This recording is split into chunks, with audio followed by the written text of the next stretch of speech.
अस्सलाम वालेकुम व्यूवर्स, आज मैं आप लोगों के लिए बहुत ही मज़ेदार से मूंग की दाल के पकौड़े की रेसिपी लेकर आई हूं, जिसे बनाना बेहद आसान है और ये बहुत ही मज़ेदार बनके तैयार होते हैं। इसको आप घर में बना सकते हैं, इफ्तार में इसको बना सकते हैं, चाहें तो वैसे भी चाय के साथ बना के इसको एंजॉय कर सकते हैं। तो इस वीडियो को लास्ट तक ज़रूर देखिएगा। तो चलिए आइए रेसिपी स्टार्ट करते हैं। तो इसके लिए हमें सबसे पहले चाहिए होगी 2 कप मूंग की दाल। तो मैंने मूंग की दाल ले ली थी और उसको मैंने ओवरनाइट सोक कर लिया था, अच्छी तरीके से धो के साफ़ करके। उसको जब वो सोक हो जाएगी ओवरनाइट, तो आपने क्या करना है, इसका पानी सारा निकाल देना है। तो इधर मैंने इसका सारा पानी निकाला हुआ है। तो इस वक्त तक ये काफ़ी हद तक सॉफ्ट हो चुकी होती है कि आप इसको हाथ से अगर थोड़ा सा भी प्रेस करेंगे तो ये ईज़िली टूट जाएगी। तो देखें, इसको मैंने तकरीबन 8 घंटे रखा था। ओवरनाइट सोक करते हैं तो 8 घंटे ऑलमोस्ट आप इसको रख देते हैं भिगो के, उससे बहुत अच्छी हो जाती है और आपके पकोड़े बहुत अच्छे बन के तैयार होते हैं। अब हम एक ग्राइंडर ले लेंगे और इसके अंदर इस दाल को ऐड कर देंगे। तो मैं सारी दाल तो ऐड नहीं करूँगी, तो आधी दाल मैं इसके अंदर ऐड कर दूँगी, आधा आधा करके इसको पीस लेंगे हम। और अब मैं इसके अंदर ऐड करूँगी लहसुन के जवे 6 से 7 अदद के बराबर। अदरक ऐड कर देंगे। तो अदरक मैंने लिया था 2 इंच का पीस लिया था, उसके छोटे पीसेस कर लिए, वो ऐड कर दिया है। हरी मिर्चें ले लेंगे इसके अंदर 4 से 5 अदद। थोड़ा सा पानी ऐड करेंगे और इसको हम कवर करके पीस लेंगे। और जो बाकी की दाल बची है वो भी मैं पीस लूँगी एक साथ ही इसके अंदर। तो देखें, सारी दाल मैंने पीस ली है। ये बहुत बारीक पेस्ट की तरह तो नहीं होती, बिल्कुल हल्की सी दरदरी होती है। ये देखिए, इस तरह का इसका टेक्सचर होगा। अब इसके बाद इसके अंदर मैं ऐड करूँगी रेड चिली पाउडर 1 टेबलस्पून के बराबर। चाट मसाला ऐड करेंगे 1 टीस्पून। हल्दी पाउडर ऐड करेंगे 1/2 टीस्पून। ज़ीरा पाउडर ऐड करेंगे 1 टीस्पून। नमक ऐड करेंगे 1 टीस्पून। और इसके अलावा हम इसके अंदर अजवाइन ऐड करेंगे तकरीबन 1/4 टीस्पून के बराबर। और इस सबको हमने अच्छे से मिक्स कर लेना है। इस बैटर को आपने ज़्यादा पतला नहीं करना है, ये इसी तरह से थिक होगा। अब मैं इसके अंदर चावल का आटा ऐड करूँगी आधा कप के बराबर और इसको मिक्स कर लेंगे अच्छी तरीके से। इससे ये बहुत अच्छे से क्रिस्पी बनके तैयार होते हैं। ऊपर वाली लेयर जो होती है इसकी क्रिस्पी होती है। बस इसको अच्छी तरीके से मिक्स कर लीजिए।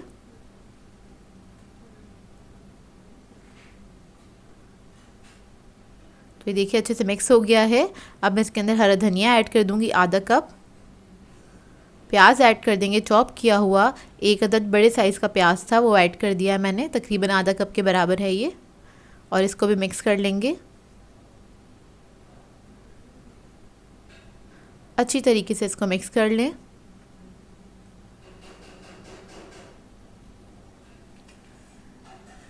सोडा ऐड करेंगे इसके अंदर 1/4 टीस्पून के बराबर। बेकिंग सोडा यूज़ कर रही हूँ मैं। और इसको भी हम अच्छे से मिक्स कर लेंगे, अच्छी तरीके से फेंट लीजिए इसको। और देखिए बस ये हमारा बैटर रेडी है और इसको रेस्ट देने की ज़रूरत नहीं है, आपने फ़ौरन ही इसके पकोड़े बना लेने हैं। तो इधर कढ़ाई में मैंने ऑयल गरम करने के लिए रख दिया था। ये दाल का जो बैटर है हम इसके अंदर ऐड कर देंगे। तो ये 1 टेबलस्पून के बराबर है और आप देख सकते हैं कितना थिक है ये, क्योंकि अगर बहुत ज़्यादा थिन होगा तो ये सही से बनेंगे नहीं पकोड़े। तो इतना ही थिक होता है ये बैटर।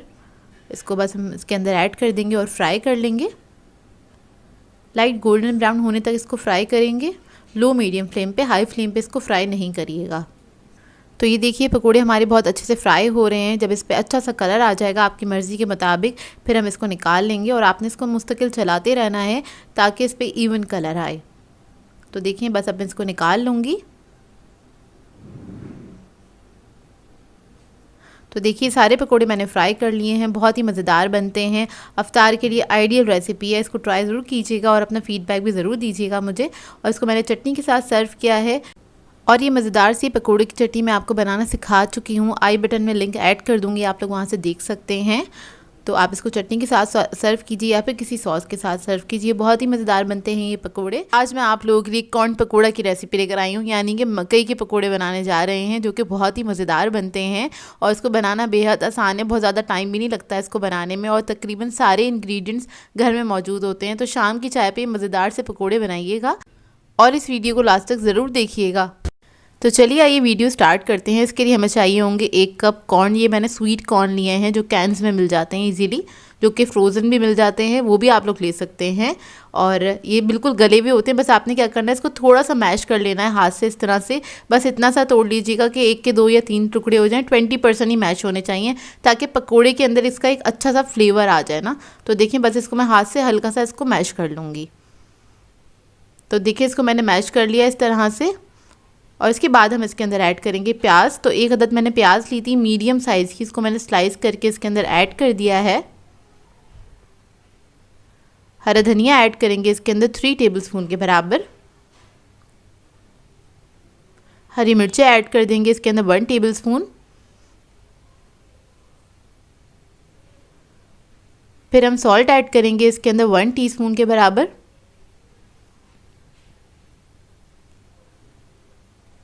लाल मिर्चों का पाउडर ऐड करेंगे इसके अंदर 1 टीस्पून।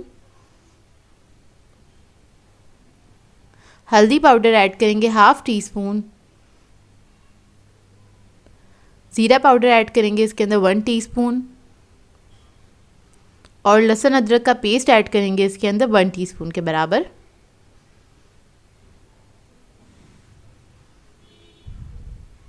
फिर मैं इसके अंदर ऐड करूँगी बेसन 3/4 कप के बराबर, यानी कि 1 कप में से आपने 1/4 कप को माइनस कर देना, वो ऐड कर दीजिएगा इसके अंदर। कॉर्नफ्लोर ऐड करेंगे इसके अंदर 4 टेबलस्पून। इससे बहुत अच्छे क्रिस्पी बन के तैयार होंगे पकोड़े। और इसके अंदर हम ऐड करेंगे बेकिंग पाउडर 1/2 टीस्पून। तो इन तमाम चीज़ों को पहले आप हाथ से अच्छी तरीके से मिक्स कर लीजिएगा।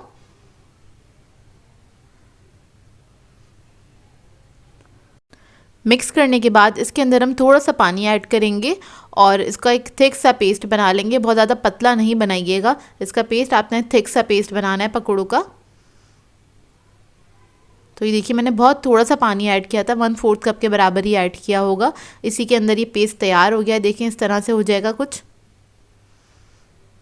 और इसको हम काउंटर पे छोड़ देंगे 5 मिनट के लिए। 5 मिनट के बाद हम इसके पकोड़े बनाना स्टार्ट करेंगे। और ऑयल मैंने गर्म करने के लिए रख दिया था कढ़ाई पे। तो देखिए ऑयल हमारा गर्म हो गया है। गर्म ऑयल के अंदर हम इसको फ्राई करेंगे। तो छोटे छोटे साइज़ के मैं हाथ से डाल रही हूँ, आप लोग चाहे तो स्पून से भी इसमें ऐड कर सकते हैं ऑयल के अंदर इन पकौड़ों को, जो कि बहुत ही मज़ेदार बन के तैयार होते हैं। आजकल तो सर्दियाँ हैं, तो सर्दियों में तो इस तरह के गरम गरम से स्नैक्स बहुत अच्छे लगते हैं। तो ट्राई ज़रूर कीजिएगा इस रेसिपी को। तब एक तरफ से जब फ्राई हो जाएंगे तो हम इसको टर्न कर देंगे, दूसरी तरफ से फ्राई करेंगे। और जब दूसरी तरफ से भी थोड़े से पक जाएंगे तो आपने इसको मुस्तकिल चमचा चलाते रहना है इस ऑयल के अंदर, ताकि इसके अंदर इवन कलर आ जाए। तो देखिए ये फ्राई हो गए हैं, अब इसको मैं निकाल लूँगी। और इसको निकाल लीजिए। इसके बाद किसी भी सॉस के साथ आप इसको सर्व कर सकते हैं, किसी भी चटनी के साथ सर्व कर सकते हैं जिसके साथ आप लोग खाना पसंद करते हैं। तो ये रेडी हो गए पकोड़े, जो कि बहुत ही मज़ेदार बनते हैं। और ये बहुत क्विक सा स्नैक है, आपका जब दिल चाहे बना के आप खा सकते हैं। तो देखिए इसका करीब से लुक मैं आपको तोड़ के दिखाती हूँ। अच्छा, कॉर्नफ्लोर की वजह से बहुत क्रिस्पी बनते हैं ऊपर से और अंदर से सॉफ्ट होते हैं ये। तो ये देखिए, इसको ट्राई करें तो मेरे साथ एक पिक्चर ज़रूर शेयर कीजिएगा इंस्टाग्राम पे। आज मैं आप लोगों के लिए बहुत ही मज़ेदार से क्रिस्पी पकोड़ा प्लेटर की रेसिपी लेकर आई हूँ। इस पकोड़ा प्लेटर के अंदर मैं आपको 7 तरह के पकोड़े बनाना बताऊँगी, डिफरेंट टाइप के, जो कि बहुत ही मज़ेदार बनके तैयार होते हैं। और एक ही बैटर से हम 7 तरह के पकोड़े बनाएंगे। इसको आप आराम से बना सकते हैं, अपनी दावतों पर, इफ्तार पार्टी भी बना सकते हैं, या फिर अपने घर वालों को आपको खुश करना है तब भी आप बना सकते हैं। और एक बार आपके घर वाले खाना स्टार्ट करेंगे, इस प्लेटर को खाना स्टार्ट करेंगे तो हाथ नहीं रुकेगा, क्योंकि बनते ही इतने मज़ेदार हैं पकोड़े। वैसे भी रमज़ान बिल्कुल करीब है, तो आप रमज़ान के महीने में इस प्लेटर को ज़रूर बनाइएगा और अपनी फैमिली के साथ एंजॉय कीजिएगा। तो इस वीडियो को लास्ट तक ज़रूर देखिएगा। तो चलिए ये वीडियो स्टार्ट करते हैं। पकोड़ा प्लेटर बनाने के लिए हमें कुछ वेजिटेबल्स की ज़रूरत होती है। तो स्टार्टिंग में मैंने जो भी थोड़ी बहुत प्रिपरेशन की है तो उसको भी रिकॉर्ड कर लिया, ताकि आप लोग भी इसी तरह से स्टेप बाय स्टेप काम करेंगे तो आपका काम भी बहुत आसान हो जाएगा। तो एक पानी का मैंने बाउल ले लिया, उसमें थोड़ा सा नमक ऐड कर दिया है। अब इधर हम बैगन का पकौड़ा बनाने के लिए बैगन को हम स्लाइसिस में कट कर लेंगे। थिन स्लाइस कट करें, ना ही बहुत ज़्यादा मोटा रखिएगा, ना ही बहुत ज़्यादा पतला रखिएगा इसको। अब इसको हम पानी में डिप कर लेंगे, नमक वाले पानी के अंदर, ताकि काले ना पड़े। अब फ्रेंच फ्राइज़ पकौड़ा बनाने के लिए हमने एक आलू ले लिया है और इसको हमने फ्रेंच फ्राइज़ के अंदर इसको कट कर लेना है। लेकिन फ्रेंच फ्राइज़ पकौड़ा बनाने के लिए फ्रेंच फ्राइज़ आपको थोड़े पतले काटने होते हैं, बहुत ज़्यादा मोटे अच्छे नहीं लगते हैं और फिर वो फ्राई होने में ज़्यादा गलते भी नहीं है, बहुत टाइम लगाते हैं। तो इसलिए आपने इसको थोड़ा पतला ही काटना है, ज़्यादा मोटा मोटा नहीं काटिएगा। कुछ इस तरह से हम इसको कट कर लेंगे और इसको भी हम पानी में डिप करके रख देंगे। तो देखिए इसको मैंने उसी पानी में डिप कर दिया है। अब इधर एक आलू ले लिया था मैंने, इसको मैंने थिन स्लाइसेस में कट कर लिया था। इसको हमने जूलियन में कट करना है, बिल्कुल बारीक बारीक आपने काटना है। और ये मिक्स पकौड़े के लिए हम कट कर रहे हैं आलू को।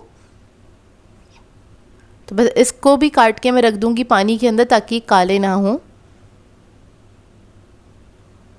ये देखिए इतना बारीक आपने इसको कट कर लेना है और इसको भी पानी में डिप कर लेंगे। अब इधर हम बना रहे हैं हरी मिर्चों का मसाला, हरी मिर्च पकौड़ा बनाने के लिए। तो इसके लिए मैंने लिया है खटाई पाउडर 2 टेबलस्पून के बराबर। इसमें थोड़ा सा नमक ऐड करेंगे 1/2 टीस्पून, ज़ीरा पाउडर ऐड करेंगे 1 टेबलस्पून। इसको मिक्स कर लेंगे और इसके अंदर थोड़ा सा पानी ऐड करेंगे, इसका एक थिक पेस्ट बना लेंगे।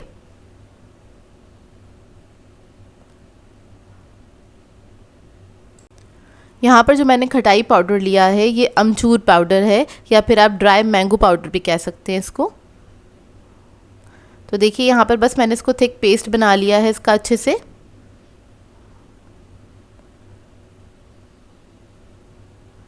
ये रेडी हो गया। अब इधर हम कुछ हरी मिर्चें ले लेंगे, इसको आपने स्लिट करना है इस तरह से। थोड़ी मोटी वाली मिर्चें लीजिएगा और इसके बीज जो हैं वो सारे हम निकाल देंगे क्योंकि इसी के अंदर तेज़ी होती है।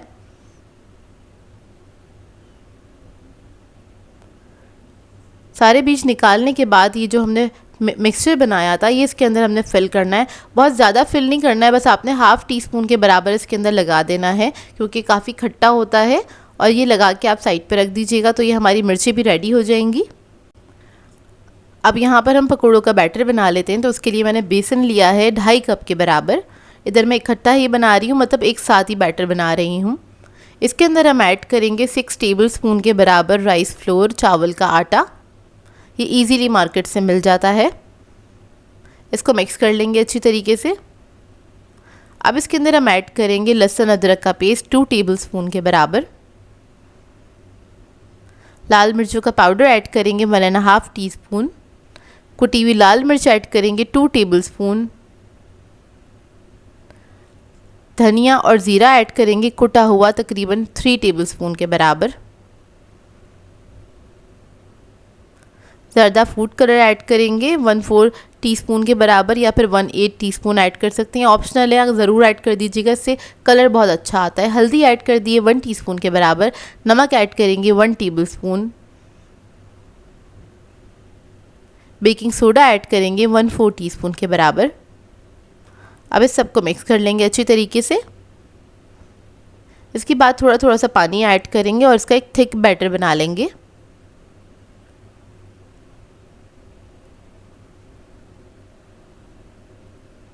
बस थोड़ा थोड़ा करके आपने पानी ऐड करना है, एक साथ नहीं ऐड कीजिएगा क्योंकि बैटर हमें थोड़ा सा थिक चाहिए, ज़्यादा रनी नहीं चाहिए इसके लिए बैटर। तो ये देखिए बैटर हमारा रेडी हो गया है। अब इधर हमें मिक्स वेजिटेबल पकौड़ा बनाने के लिए कुछ सब्जियां चाहिए, जिसमें मैंने आलू आपके सामने कट करे थे। थोड़ी सी प्याज ले ली है मैंने, थोड़ी सी पालक ली है और थोड़ी सी मैंने ली है बंद गोभी। ये अंदाजे के हिसाब से मैंने ले ली है, थोड़ी थोड़ी सी ली थी, आधा कप के बराबर। इसको मिक्स कर लेंगे। अब ये जो बैटर है वो हम इसके अंदर ऐड कर देंगे थोड़ा सा। ये मैं अंदाजे से ही ऐड कर रही हूँ, तकरीबन 3 बड़े चमचे ऐड किया है। असल में बैटर हम इसके अंदर इतना ऐड करेंगे कि इसको ना सब्जियों को ये हल्का सा कोट कर ले। आपने बहुत ज़्यादा बैटर नहीं ऐड करना है, नहीं तो आपके पकोड़े जो हैं क्रिस्पी बनके नहीं तैयार होंगे। अगर आपको क्रिस्पी बाज़ार जैसे पकोड़े चाहिए तो आपने बैटर थोड़ा कम ही ऐड करना है, इतना कि बस हल्का सा कोटिंग सी आ जाए इसके ऊपर। तो इधर मुझे हल्का सा कम लग रहा था क्योंकि सब्जियां बहुत बिखरी बिखरी लग रही थी, इसलिए मैंने थोड़ा सा और ऐड कर दिया। तो ये आपने अंदाजे के मुताबिक ऐड कर देना है और आपने हाथ पे इस तरह से पकोड़ा बना के देख लेना है कि इकट्ठा हो रहा है कि नहीं हो रहा, इतना ही बैटर ऐड करना है। अब यहाँ पर प्याज के पकोड़े बनाने के लिए मैंने प्याज को कट कर लिया था, 2 अदद प्याज ली थी मीडियम साइज़ की, इसको स्लाइसिस में कट कर लिया है। इसके अंदर हरा धनिया ऐड कर दिया है थोड़ा सा। अब इसके बाद इसमें हम बैटर ऐड कर देंगे थोड़ा सा अंदाजे के मुताबिक। बैगन के जो पकोड़े हैं उसके लिए भी हमने बैटर ऐड कर दिया बैगन के ऊपर, फ्रेंच फ्राइज़ के ऊपर भी हमने बैटर ऐड कर देना है। तो इस तरह से हम सारी चीज़ें अपनी रेडी करके रख लेंगे ताकि एक साथ हम 1 बाय 1 फ्राइंग कर सकें और हमारा टाइम भी सेव हो जाए। तो इसको आपने मिक्स कर लेना है फ्रेंच फ्राइज़ को अच्छी तरीके से। इसी तरह से मैं सारी चीज़ों को मिक्स कर लूँगी। और ऑयल मैंने गरम करने के लिए रख दिया। जितने मैंने सारी चीज़ों को मिक्स किया है तो ऑयल हमारा गरम हो चुका होगा। तो इसको मिक्स करने के बाद हम डायरेक्टली फ्राइंग पे आ जाएंगे।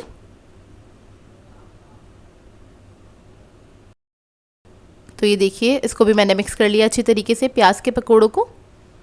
अब ऑयल हमने गरम कर लिया था, इसके बाद हमने क्या करना है, प्याज के पकोड़े फ्राई करने हैं। और प्याज के पकोड़े फ्राई करने के लिए आपने इसको थोड़ा सा खिला के डालना है, एक साथ मतलब हाथ में जमा करके मत डालिएगा। जिस तरह से हम दही बड़ों के लिए बड़े ऐड करते हैं इस तरह से नहीं, जिस तरह से बाज़ार वाले डालते हैं ना, थोड़ा खिला खिला के इस तरह से डालेंगे तो फिर आपके भी पकोड़े अच्छे क्रिस्पी बन के तैयार होंगे। इससे क्या होता है, थोड़े से फ्लैट बनते हैं पकोड़े और खिले खिले बन के तैयार होते हैं। अब आपने क्या करना है, जब थोड़ा सा इसको शेप आ जाए, थोड़ी देर छोड़ेगा ऑयल के अंदर, उसके बाद आपने इसको मिक्स करते चले जाना है और फ्राई करते चले जाना है। अच्छा सा कलर आ जाएगा, फिर इसको हम निकाल लेंगे। तो ये देखिए, प्याज के पकोड़े हमारे रेडी हो गए हैं। अब बैगन के पकोड़े हम फ्राई कर लेंगे। तो बैगन के स्लाइसेस को मैंने ऐड कर दिया है ऑयल के अंदर।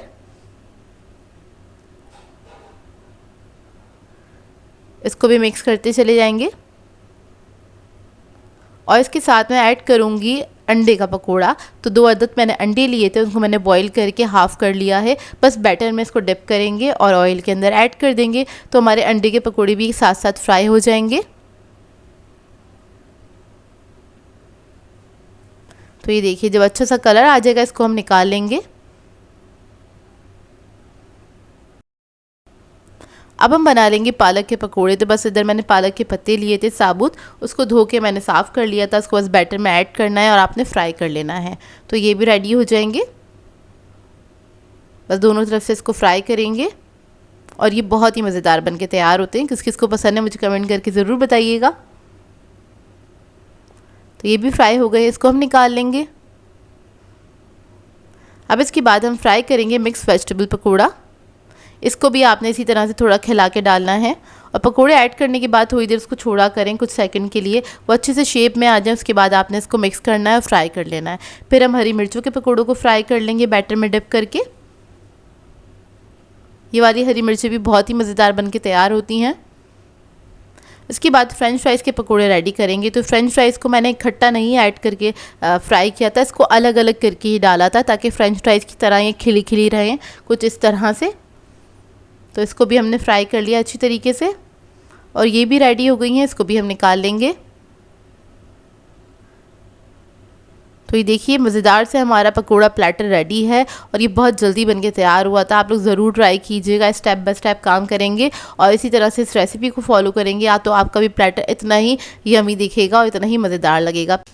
पहले रोज़े की इफ्तारी पे ही प्लेटर ज़रूर बनाइएगा और अपने घर वालों का दिल खुश कर दीजिएगा क्योंकि बनता ही इतना मज़ेदार है। अच्छा, इस प्लेटर को मैंने सर्व किया था टमाटो केचप के साथ, ग्रीन चटनी के साथ, साथ साथ मैंने टमाटर की चटनी भी इसके साथ सर्व की जो कि बहुत ही मज़ेदार लगती है। ये सारी चटनियाँ आप लोग बना के पहले से सेव करके रख सकते हैं। मेरे चैनल पर इसकी रेसिपी मौजूद है, आप लोग जाके वहाँ पर चेक कर सकते हैं। तो ये देखिए, अच्छा ये प्लेटर फ्राई करने में मुझे तकरीबन 1 से 1.5 घंटा लगा था इन सारे पकौड़ों को फ्राई करने में। उसके बावजूद ये प्लेटर के जितने भी पकोड़े सारे अभी तक क्रिस्पी हैं और बहुत ही मज़ेदार हैं। आई होप आपको ये रेसिपी अच्छी लगी हो और आप लोगों ने मुझे ये ज़रूर बताना है कि इन सब में से आपका फेवरेट पकोड़ा कौन सा है या आपको कौन सा सबसे ज़्यादा अच्छा लगा। ज़रूर मुझे कमेंट करके बताइएगा, मुझे आपके कमेंट का इंतज़ार रहेगा। सो व्यूअर्स, अगर आप लोगों को मेरी रेसिपीज़ अच्छी लगती हैं तो मेरे चैनल को सब्सक्राइब करें, लाइक करें, कमेंट ज़रूर किया करें, शेयर भी ज़रूर किया करें अपने फ्रेंड्स के साथ, फैमिली के साथ। तो मुझे अपनी दुआओं में याद रखिएगा। अल्लाह हाफ़िज़।